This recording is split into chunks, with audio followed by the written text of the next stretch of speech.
Hello po, hi!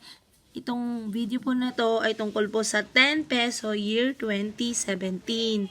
Ngayon po, sa video po na to, makikita nyo po na yung year 2017 hindi po sila magkakaparehas. Sa harapan po magkaparehas, pero pag dinalikod po yung baryang ito, doon po makikita yung kakaiba nung isa doon sa ibang barya. Nga po pala, yung barya po na ito ay frosted coin. Ngayon po sa harap, pag tinignan po natin siya, parehas po sila, hindi po ba? Pag talikod po ng barya na to, dun po makikita yung pagkakaiba. Itong isang barya po na to, makikita nyo po dito sa cogwheel niya. Ito po yung cogwheel, yung parang gulong. Yan.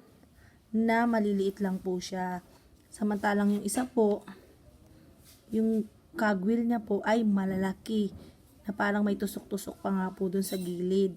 Ito po yung hard to find o ito po yung hinahanap ng mga kolektor. At kukunti lang po yata yung nagawang ganito kasi sa numista wala pa pong nakasulat na ganito eh. Another 10 peso coin po para makita po yung difference talaga.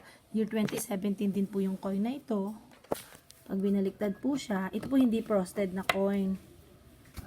Ayan po, pag pinagtabi po sila, mas kita po, hindi po ba?